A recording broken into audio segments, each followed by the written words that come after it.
Hello everybody, my name is Ray. Welcome to the Evangelical Dark Web. Today we'll be talking about Russell Moore. Russell Moore is sort of like a Christianized version of Karl Rove. Someone who's supposedly an expert on politics, but ultimately really sucks at it, and is certainly not on your side. So we're going to be looking at this Time magazine article, and it's probably the most pretentious thing I have ever seen. Well, I mean, since Brie Larson, of course. So let's just dive right in. Theologian Russell Moore has a message for Christians who still worship Donald Trump.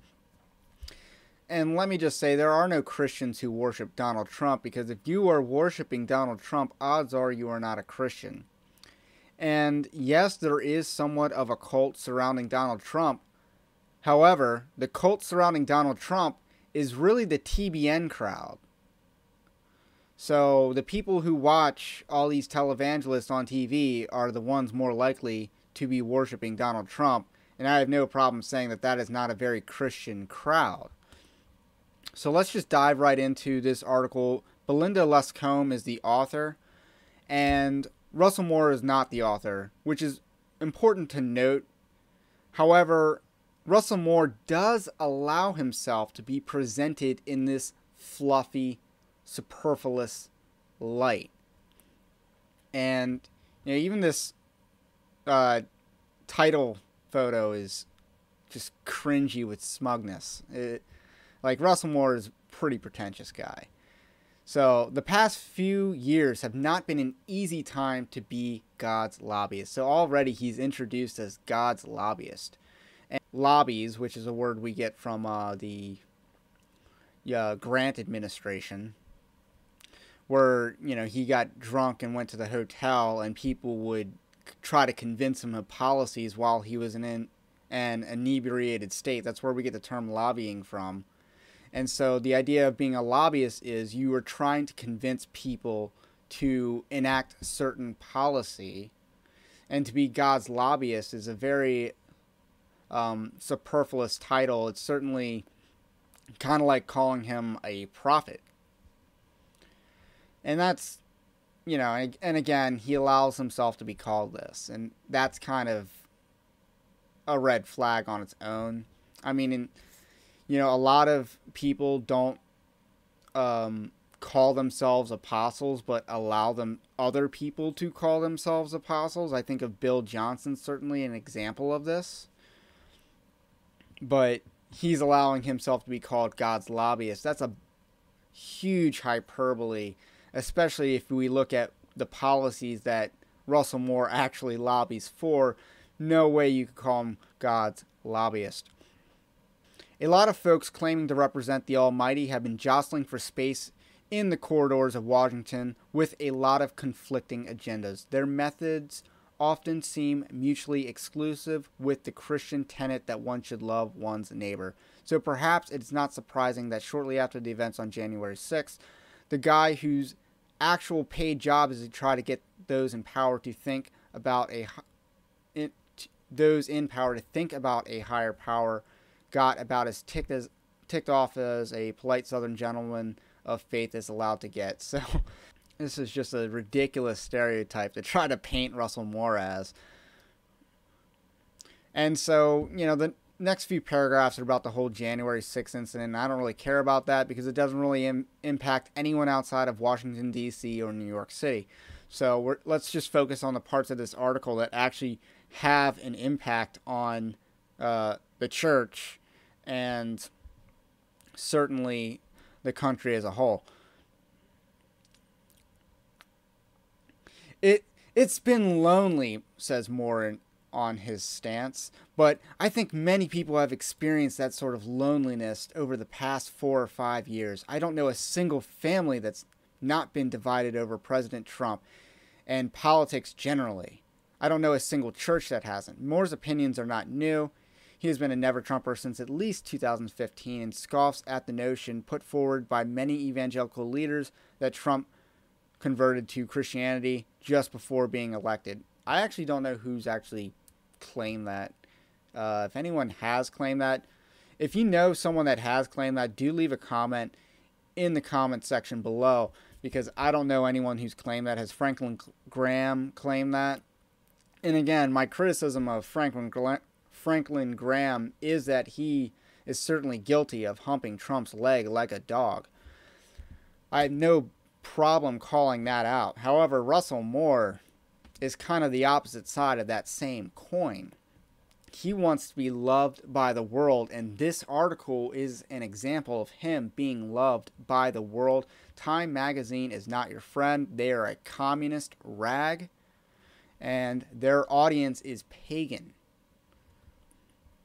And when Christian leaders go to communist or pagan magazines to criticize the church, we should have an issue with that. That is like a husband bad-mouthing his wife in front of his friends. And a husband shouldn't do that. A good husband does not do that.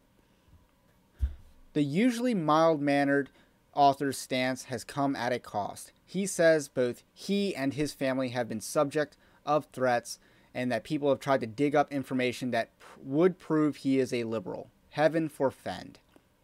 In February 2020, the Executive Committee of the Southern Baptist Convention formed a task force to look into whether the ERLC was fulfilling its ministry assignment after reports that churches were withholding their giving, citing Moore's political positions. Okay, let's be really upfront about this. Russell Moore is left of center. He has long been a Democrat operative before being the head of the ERLC. He is extremely pro-open borders, which is effectively a major issue that proves that he's a liberal, because the point of open borders is not charity. The point of open borders, Democrats know this, is so that they can terraform the United States demographically. Just like how the Reagan amnesty is credited with turning California blue, such new amnesty a generation later would create a socialist, the socialist nation that Democrats have been inching us towards for decades. And that's why being open borders is not something that Christians can play around with.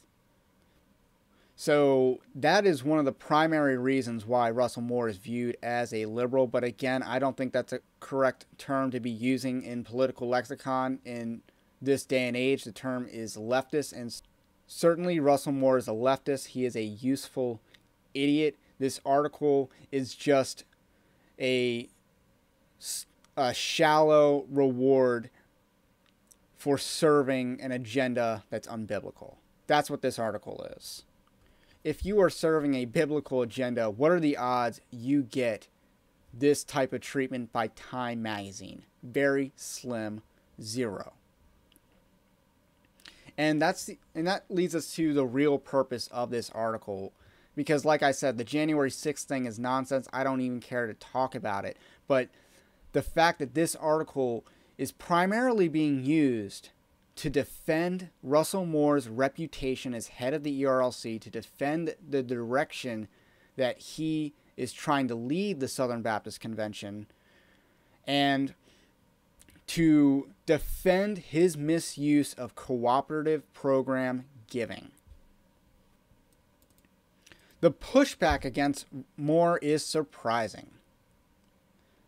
Born in Biloxi, Mississippi, and ordained at 23, he checks dozens of typical conservative boxes, from his gentle demeanor to his 5 sons, 2 of whom are adopted from Russia, to the family photos he posts of the entire clan clad in khaki pants and navy sports coats. He publicly supported the right of Colorado Baker to decline to make a wedding cake for a gay couple. He would love to see Roe v. Wade overturned. He believes gay Christians should remain celibate. He has also championed protection for deferred action for child arrival recipients, undocumented immigrants, and refugees. He helps guide church thinking on living wills and end-of-life decisions, weighing in on the role of doctrine if people are in terrible pain. So let's break this down for a minute. First of all, there are no such thing as gay Christians. You can be a Christian that was formerly a homosexual, but I'm going to give Russell Moore the benefit of the doubt that the author here summarized his points incorrectly. I'm going to give him that much benefit of the doubt. But this also brings me to one of my main criticisms of Russell Moore, is that he does nothing. He is a political commentator. What I'm doing on YouTube is what Russell Moore does with millions of dollars of cooperative program giving, and he does it poorly. He is like Karl Rove, a loser mentality given a lot of resources. And that's where his support for, the baker in Colorado, whose name escapes me at the moment, is trite. It's meaningless. In 2020, we saw that the government went after churches to lock them down. Russell Moore did nothing on this issue until Amy Coney Barrett was confirmed to the Supreme Court.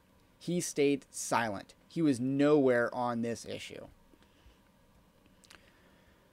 So, like I said, Russell Moore gets all this money, does nothing except write blog posts after policy has been made. Again, anyone can do that, but only Russell Moore can do that with millions of dollars behind him, and that is an embarrassment for the Southern Baptist Convention. In many ways, Russell Moore's job is to pull his fellow Baptists into the future. Wow. Wow. Can this article get more pretentious than that line right there?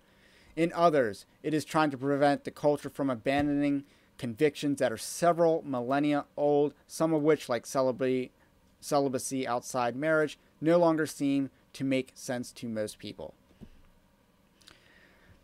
And I want to skip to this next paragraph here, because this is where we get back into the nitty-gritty of the relevant issues at hand.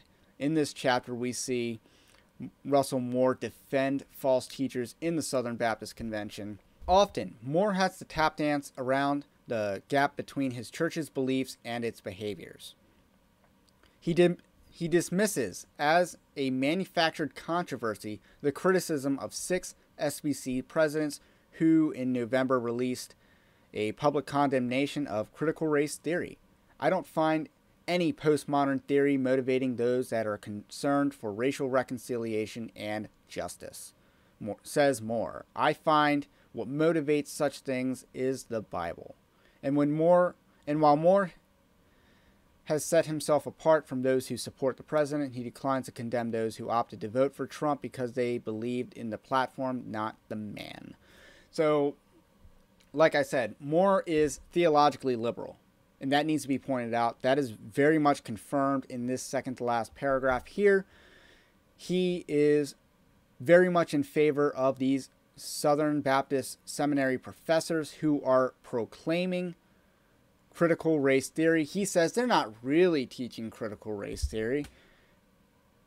They're just motivated by the Bible, and this is not true. They are teaching critical race theory.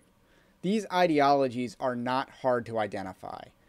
What a lot of people in this big Eva circle tend to do is they tend to say, you're not really teaching critical race theory if you hitch it to the gospel, because critical theory is materialistic. And that's wrong. That's not true. That does not make critical race theory any less of a heretical worldview. It is a foreign theology and should be treated accordingly. Obviously, Russell Moore is in favor of critical race theory. And that alone should be why he should be fired from the Ethics and Religious Liberty Commission. However, the Southern Baptist Convention will not do that, at least so long as J.D. Greear is its president. The ERLC is the most obvious reason why, but there are several reasons why churches should not be giving to the cooperative program. The corruption within the North American Mission Board, the heretical ideologies being taught in the 6 Southern Baptist seminaries. There's a lot of reasons why. But Russell Moore is certainly the most obvious because he gets millions of dollars to be some Karl Rove wannabe, with the same loser mentality, but all he does is write blog posts, which anyone can do. So my name's Ray. This is what I got to say about Russell Moore. If you like this type of content, do subscribe. This channel is dedicated to exposing the social justice gospel, the prosperity gospel, and other false gospels infiltrating the church. Certainly the social justice gospel is one of the most dangerous, and Russell Moore is a key player against you in this fight. So this is Ray. This is the Evangelical Dark Web. Subscribe for more content like this. And also to support independent Christian YouTube content creators, because the algorithms will not. Have a blessed day, and I will catch you on the next one.